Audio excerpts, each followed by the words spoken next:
Hello. അടുത്തിടെ ഞാനൊരു book വായിച്ചു, ദ സീക്രട്ട്, റോണ്ടോ ബെന്നിൻ്റെ. അതിൻ്റെ മലയാളം വിവർത്തനമാണ് കേട്ടോ ഞാൻ വായിച്ചത്, മാന്ത്രികം എന്ന് പറഞ്ഞിട്ട്. അപ്പോൾ എനിക്ക് ആ ബുക്ക് വായിച്ച ടൈമിന് കുറച്ച് കാര്യങ്ങൾ എല്ലാവരും അറിയേണ്ടതായിട്ടുണ്ട് എന്ന് തോന്നി. അതിൽ പ്രധാനപ്പെട്ടത്, ഞാൻ ബൈബിള് ഒത്തിരി വായിച്ചിട്ടുള്ള, അല്ലെങ്കിൽ ഖുർആൻ, ഭഗവത്ഗീതയിൽ ഒരുപാട് വായിച്ചിട്ടുള്ള ആളൊന്നുമല്ല. ഇടയ്ക്കിടയ്ക്ക് കോഴ്സുകൾ വായിക്കാറുണ്ട്, കടന്നു പോകാറുണ്ട്. പക്ഷെ ഈ ബുക്കിൽ ശരിക്കും നമ്മൾ തിരിച്ചറിയേണ്ട കുറേ കാര്യങ്ങൾ ഉള്ളതായിട്ട് എനിക്ക് ഫീൽ ചെയ്തു. അതിൽ പ്രധാനമായിട്ട് ഖുറാനിൽ പറയുന്നുണ്ട്, ദൈവം പ്രഖ്യാപിച്ചിരിക്കുന്നു, നിങ്ങൾ നന്ദിയുള്ളവരെങ്കിൽ നിങ്ങൾക്ക് ഞാൻ അധികമായി നൽകും, നിങ്ങൾ നന്ദി കെട്ടവരാണെങ്കിൽ എൻ്റെ ശിക്ഷ തീർച്ചയായും കഠിനമായിരിക്കും. അതേപോലെ തന്നെ നമ്മളെ ബൈബിളിൽ മത്തായി സുവിശേഷത്തിൽ എടുത്തിട്ടുള്ള രണ്ട് വരികളുണ്ട്. ഉള്ളവന് കൂടുതൽ കൊടുക്കപ്പെടും, അത് സമർത്ഥമായി നൽകപ്പെടും, ഇല്ലാത്തവനിൽ നിന്ന് ഉള്ളതും കൂടി എടുക്കപ്പെടും.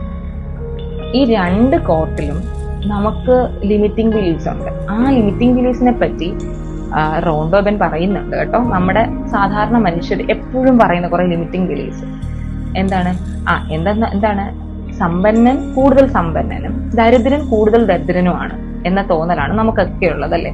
കാശുള്ളവന് കാശ് വരുമെന്നും കാശില്ലാത്തവന് കാശില്ല, എപ്പോഴും ഇങ്ങനെ തന്നെ ജീവിക്കുമെന്നുമാണ്. അതേസമയം ആർക്കാണോ നന്ദിയുള്ളത് അവർക്ക് കൂടുതലായി നൽകപ്പെടുമെന്നും അവളും അത് സമർത്ഥമായി നൽകപ്പെടുമെന്നും, ആരാണോ നന്ദി ഇല്ലാത്തവർ അവനിൽ നിന്നും അവളിൽ നിന്നും അത് എടുക്കപ്പെടുമെന്നാണ് ഈ രണ്ട് കോട്ട്സിലും ആക്ച്വലി സൂചിപ്പിക്കുന്നത്. ശരിക്കും പറഞ്ഞാൽ ഈ രണ്ട് കോട്ട്സും സൂചിപ്പിക്കുന്നത് എന്താണ്? ഗ്രാറ്റിറ്റ്യൂഡിനെ പറ്റിയാണ്. എത്ര പേർക്ക് ഈ കോട്ട്സ് ഗ്രാറ്റിറ്റ്യൂഡിനെ പറ്റിയാണ് സൂചിപ്പിച്ചതെന്ന് തോന്നുന്നു? എല്ലാവരും അതിന്റെ നെഗറ്റീവ് ലിമിറ്റിംഗ് ബിലീഫ് മാത്രമല്ലേ എടുക്കത്തുള്ളൂ. ശരിക്കും നമ്മുടെ മനുഷ്യർക്ക് വേണ്ടത് നന്ദി എന്ന് പറയുന്ന വാക്കാണ്, അല്ലെ?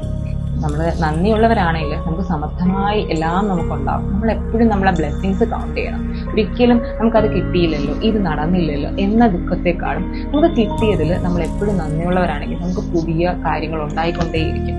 So thank you. എപ്പോഴും ഇടയ്ക്കെന്നെങ്കിലും നിങ്ങൾ ഈ കാര്യം ഒന്ന് ചിന്തിക്കണം കേട്ടോ, ഗ്രാറ്റിറ്റ്യൂഡിനെ പറ്റി.